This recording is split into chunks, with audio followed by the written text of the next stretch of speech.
ChatGPT took me from a 40% win rate to a 60% win rate with one piece of advice. But before getting into that, I want to remind you of the 6-month radiant journey that I am doing set by ChatGPT.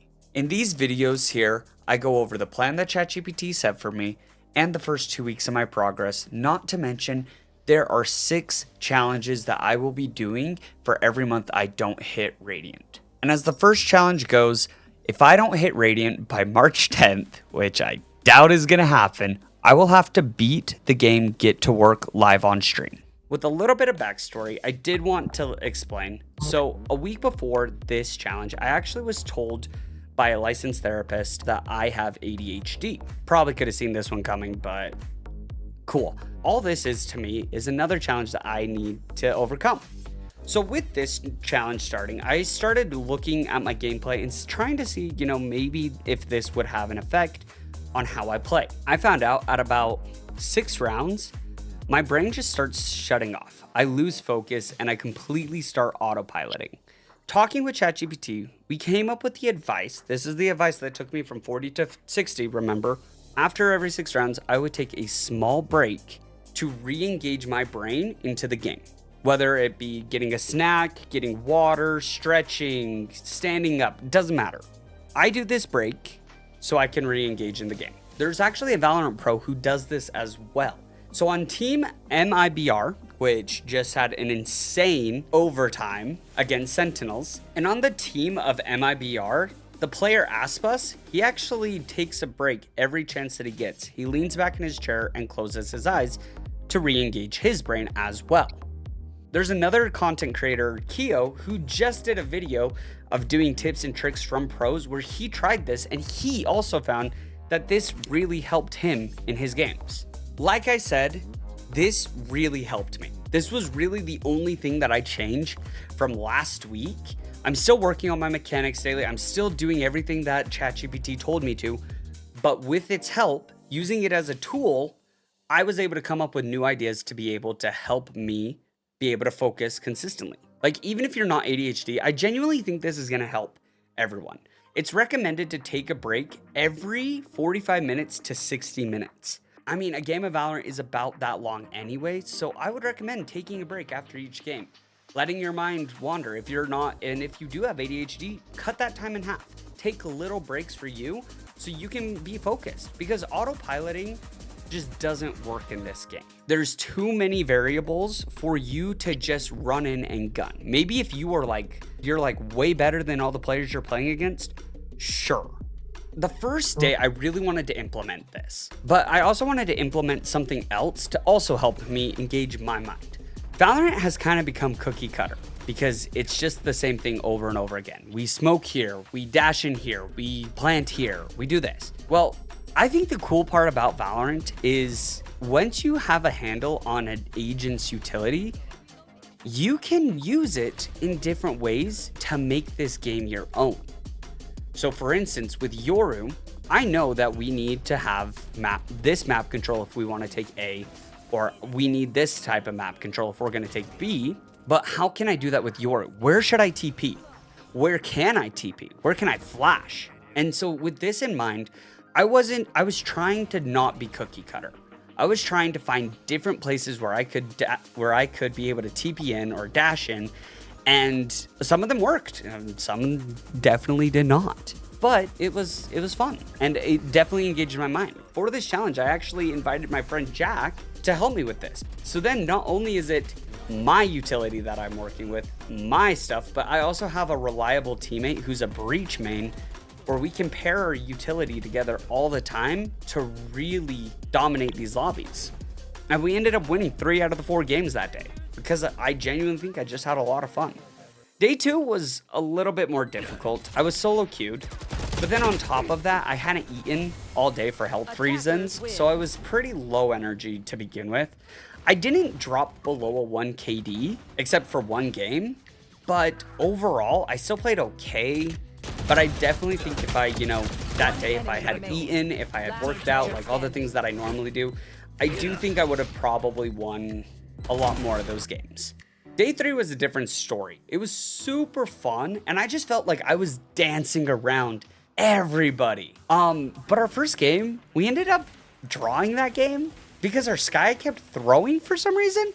I genuinely think it was just because he was a Reyna one trick and it got outlocked, so he just didn't care and was throwing, I guess. Even with him being a complete ass, we still got it into double overtime, but we decided it'd be better to just draw and get the game over with because we didn't want to deal with him anymore. The second game was really good. I felt like I played super well.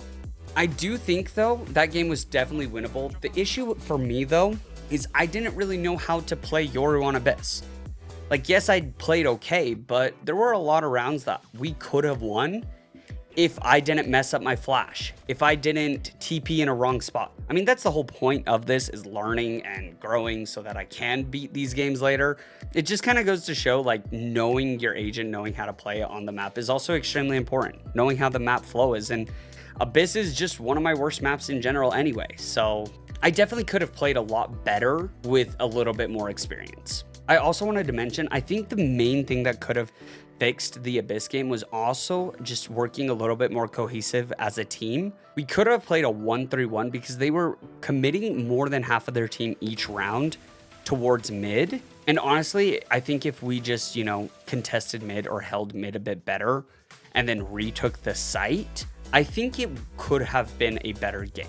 And then the rest of the games were just a piece of cake. Each game I had a 1.2 KD. We absolutely fried them.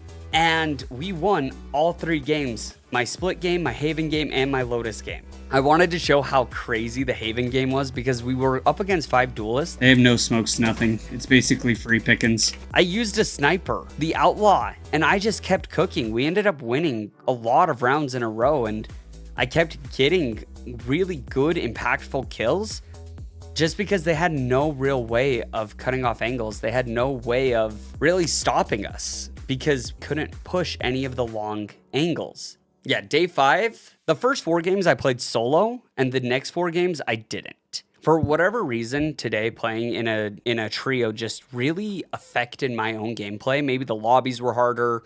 Maybe it was just distracting me having so many voices in my head constantly.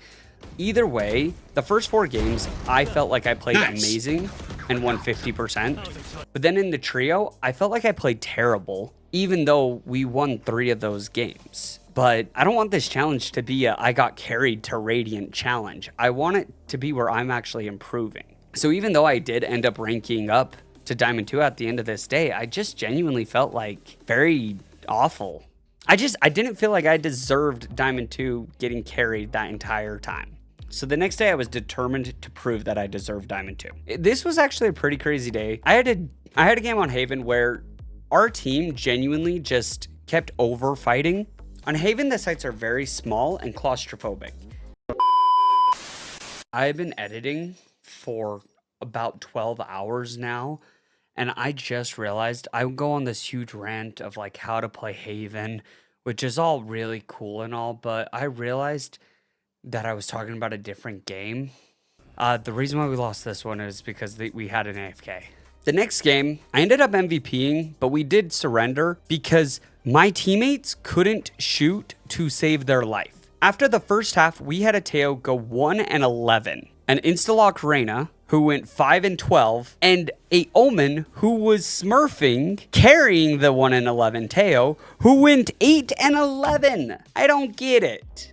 I don't.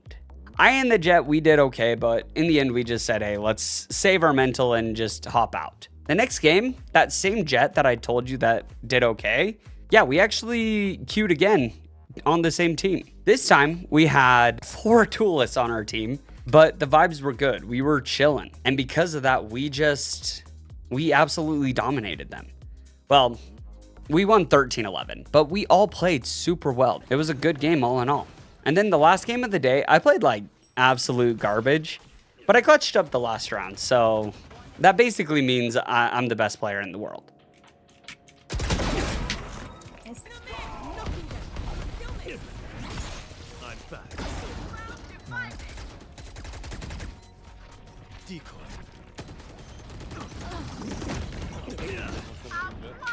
I am one bullet now. One enemy remaining. player standing. Nice, defuse. The last day of this week, my first game went amazing. I had an X-80 on my team, and we were cooking. The enemy team tried to outplay us by using shotguns, so I decided to show them how it's done and close out that game. Admittingly though, the rest of these games, something happened and I just got extremely tilted and I basically threw the rest of the games that day. And I don't really want to talk about it, but I played like ass, had a 0.5 KD the whole time, and yeah.